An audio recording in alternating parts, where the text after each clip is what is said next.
Bonjour, aujourd'hui je vais vous expliquer un film d'action-comédie appelé The Shaolin Boy. Spoiler à venir, faites attention et prenez soin de vous. Lee est un moine de 6 ans qui étudie au monastère Shaolin. Il a vécu au monastère et s'est entraîné aux arts martiaux toute sa vie. Au début du film, Lee entre dans le monastère et s'excuse auprès de ses aînés pour ce qu'il s'apprête à faire. Il doit montrer ses compétences en les combattant. Sans qu'il se libère, un moine l'attaque par le côté. Lee esquive immédiatement, même si l'attaque l'a pris par surprise. Le moine parvient à projeter Lee contre le mur, mais il rebondit et continue à se battre. Il assène au moine plusieurs coups de pied en plein vol, démontrant ainsi son habileté. Quelques instants plus tard, le premier moine est vaincu lorsque Lee l'immobilise avec un panier en bambou tressé. Ensuite, il est attaqué par le second moine armé d'épée. Lee parvient à désarmer son adversaire, qu'il n'a d'autre choix que d'accepter la défaite. Il s'approche ensuite du troisième et dernier moine. Même s'il médite, le moine sent que Lee s'approche de lui et utilise une perle de prière pour frapper parfaitement le miroir de manière à aveugler Lee. Puis, en moins d'une seconde, il le soulève et le jette au sol. Le moine est sur le point de gagner avec le dernier coup, mais Lee glisse et lui donne un coup de pied dans la poitrine. Les deux se battent et à la fin, Lee gagne à nouveau. Il s'incline devant le sanctuaire et sort tandis que ses adversaires s'inclinent devant lui en signe de respect. Le moine en chef annonce à Lee qu'il a obtenu une note de 88 sur 100 à l'examen, ce qui est mieux que la plupart des élèves de son âge. Lee est sur le point de partir dans une nouvelle école de la ville dans le cadre d'un échange scolaire. Pendant son séjour là-bas, il est censé vivre dans une famille de 3 personnes, dont le père est un grand scientifique proche du moine en chef. Après avoir fait ses adieux, l'enfant part pour la ville, impatient de rencontrer de nouvelles personnes. Dans la scène suivante, on nous présente Feng, 15 ans, chef du club de taekwondo de son école. Il a une sœur de 4e année, Shan Shan, qui encourage toujours son grand frère et l'aime tendrement. La responsable du club de taekwondo de l'école est Lan.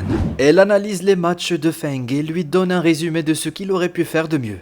Lan semble aussi avoir le béguin pour lui, mais le nie quand on lui demande. Yu, le frère de Lan, est un glouton qui aime manger plus que tout le monde. Tous les 4 vivent dans le même quartier et sont assez proches les uns des autres. Un après-midi, Lan analyse comme toujours le match de taekwondo de la veille, tandis que son frère Yu se gave de chips et de snacks. Le père de la fratrie est un scientifique nommé Dr Han. Le maire est décédé il y a quelques années. Depuis, le Dr Han se consacre entièrement à son travail. Il travaille sur un appareil spécial qui intéresse un groupe de gangsters. Le Dr Han appelle les enfants pour leur demander comment ils vont. Lan est ennuyé car son père n'est jamais à la maison avec eux. Le Dr Han promet de revenir dès que possible et leur dit d'ouvrir une boîte cadeau qu'il vient d'envoyer à la maison. En réalité, la boîte contient l'appareil spécial qu'il a créé que le gang recherche. Pendant qu'ils discutent, Lee frappe à leur porte et est reçue par Lan. Elle est occupée à l'accueillir et ne remarque pas que son père est enlevé de l'autre côté de l'appel vidéo. Le chef de la bande, Larry, menace le Dr Han de leur remettre l'important appareil. Le Dr Han, quant à lui, affirme que cet appareil n'existe pas. Ce sur quoi il a travaillé est une technologie d'IA qui permettra à ses enfants de parler à une IA avec la voix de leur mère. Le chef ne le croit pas et le prend en otage. En vérifiant les images des caméras de vidéosurveillance, il découvre que l'appareil a été expédié chez lui et reçu par ses enfants. Des hommes de main de Larry, Sloppy et Fist, se portent volontaires pour récupérer l'appareil coûte que coûte. Jusqu'à ce qu'il s'en empare, le Dr Han sera gardé en otage. Sloppy et Fist sont excités car c'est leur premier travail en tant que gangsters. Ils portent des vêtements excentriques pour se déguiser et arrivent devant la maison de Lan. Sloppy tente de faire irruption à la tombée de la nuit, mais Fist suggère d'attendre que les enfants partent à l'école le lendemain. Pendant ce temps, Lee s'habitue à son nouvel environnement. Il voit Lan regarder un match de taekwondo à la télévision et est fasciné par ce sport. Plus tard, il essaie de faire sa méditation nocturne quotidienne pendant que Yu joue à un jeu vidéo. Tous deux se dérangent mutuellement et ont du mal à vivre ensemble. Mais bientôt, ils jouent ensemble à un jeu vidéo et se lient d'amitié. Dans sa chambre, Lan ouvre la boîte envoyée par son père et voit un porte-clés en forme de panda à l'intérieur. Mais elle ne sait pas qu'il contient également une clé USB que le gang recherche. En appuyant sur un bouton, le panda demande à Lan de définir un mot de passe à commande vocale. Elle s'exclame « Quel mot de passe ?» qui est défini comme le nouveau mot de passe sans qu'elle le sache. En le testant davantage, elle se rend compte que le panda est une IA qui a la voix de leur mère. Le lendemain matin, Lee se prépare pour son premier jour d'école avec Yu et Lan. Sloppy et Fist les observent de l'intérieur de leur voiture, prévoyant de s'introduire dès qu'ils seront hors de vue. Mais à ce moment-là, Sloppy remarque que Lan a accroché le porte-clés panda dans son sac. Il change de plan et décide de le lui voler. Sur le chemin de l'école, le groupe rencontre Feng et sa sœur Shan-Shan. Lan le présente à Lee. Pendant qu'ils discutent, Sloppy s'empare rapidement du porte-clés et s'en va. Lee le remarque et fait un saut en hauteur et plusieurs saltos arrière pour le rattraper. Feng est impressionné de voir qu'il est un combattant habile. Ils le battent tous les deux et récupèrent le panda, mais Sloppy n'abandonne pas. Il l'attrape encore une fois, n'ayant pas appris sa leçon de la première fois. Les enfants l'encerclent bientôt et le piègent dans une poubelle avant de le pousser sur la route. À l'école, Lee est présenté à ses camarades de classe qui sont étonnés de voir un enfant moine pour la première fois. Il lui pose des questions comme s'il peut se marier un jour et s'il connaît le kung-fu. Le professeur les fait taire et leur demande d'attendre le cours de gym pour voir ses talents de kung-fu. Pendant le cours de gym, l'entraîneur les informe d'un test de fitness qui aura lieu le mois prochain. Ceux qui ne réussiront pas le test devront reprendre le cours l'année prochaine. Yu est inquiet car il n'est pas en forme et peut à peine marcher correctement. Leur première tâche consiste à courir sur une centaine de mètres. Un Lee entraîné fait 2 tours de piste avant que ses camarades de classe ne fassent un.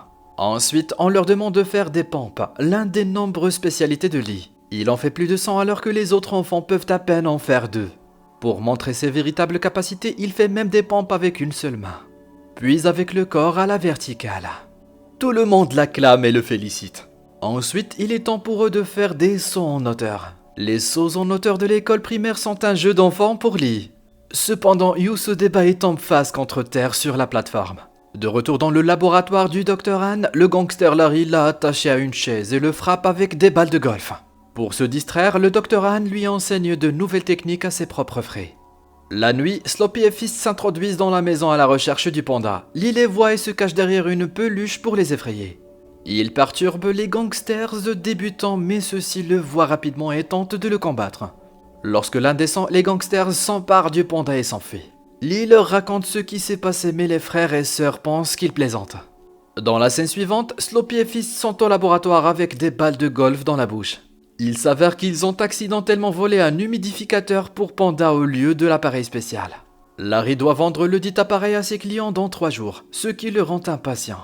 Il se sert du poing et de Sloppy comme d'outil de golf pour les menacer de terminer la tâche plus rapidement. Le lendemain, après l'école, le groupe regarde Feng se battre contre un adversaire. Yu et Shan-Shan parlent de 2 filles moches au fond des gradins. Il s'avère que les dites filles sont Sloppy et Fist déguisés. Elles observent le panda sur le sac de Lan et attendent le bon moment pour le récupérer.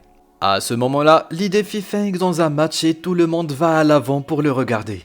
Derrière eux, les voyous essayent d'enlever le panda du sac, mais leur perruque reste coincée, ce qui les fait se débattre. Au fur et à mesure que le combat se poursuit, nous voyons que Feng et Lee sont aussi habiles l'un que l'autre. Il se termine brusquement lorsque les 2 participants refusent de se frapper. À ce moment-là, tout le monde se retourne et voit Sloppy et Fist dans leur robe d'écolière. Les jeunes attaquent les gangsters, mais les 2 réussissent à s'enfuir avec le panda après avoir pris une fille en otage. Les élèves vont voir le directeur et appellent la police qui promet de faire de son mieux pour les retrouver. Lee s'en veut pour ce qui s'est passé car s'il n'avait pas défié Feng dans un combat, Lan ne serait pas distrait. Le reste du groupe lui fait comprendre qu'ils ne lui en veulent pas. Larry obtient finalement le panda et utilise la clé USB qu'il contient pour ouvrir un programme sur un ordinateur. Cependant, il faut un mot de passe pour y accéder. Larry demande au Dr Han quel est le mot de passe, mais celui-ci refuse de le dire. Un couple de programmeurs tente de casser le code, mais même après avoir essayé pendant une journée entière, ils n'y parviennent pas. À la fin, Larry commence à perdre la tête et fait une dépression nerveuse. Puis il voit le message de Lan sur le téléphone du Dr Han et décide de l'utiliser pour le faire chanter. Lan a demandé à son père de venir à son anniversaire demain. Larry répond en tant que Dr Han et affirme qu'il sera là à l'heure. Le lendemain soir, Lan et ses amis se réunissent chez elle pour la fête d'anniversaire. Pendant ce temps, Feng, Yu, Lee et Shan-Shan sont allés au marché pour acheter ses cadeaux. Lan reçoit un message de son père lui disant qu'il est dehors. Cependant, en sortant pour vérifier, elle est enlevée et mise dans une camionnette. Au même moment, Lee et le groupe le repèrent et suivent la camionnette à bicyclette. Ils atteignent le laboratoire du Dr Han et commencent à la chercher. Larry et son partenaire commercial sont stressés car ils sont censés conclure l'affaire hier. Pour accélérer le processus, Larry place un couteau sur le visage de Lan et lui demande le mot de passe. Elle demande à son tour quel mot de passe et il ouvre le programme sur l'ordinateur. Dehors, Sloppy et Fist gardent l'endroit. Lee et Feng les attaquent et les assomment en un rien de temps. Cependant, ils sont bientôt confrontés à Bradley, le bras droit de Larry. Il s'agit d'un combattant, c'est pourquoi ils ont du mal à le vaincre, même lorsqu'ils font équipe.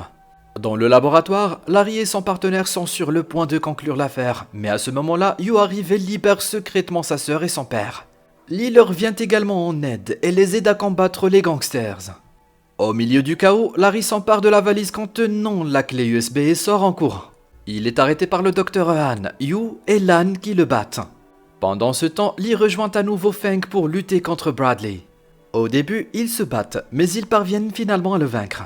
Enfin, la police arrive sur les lieux et sauve la situation. Dans la scène finale, on voit le directeur de l'école récompenser Lee et Yu pour leur bravoure.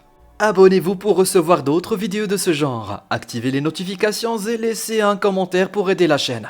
Merci de regarder.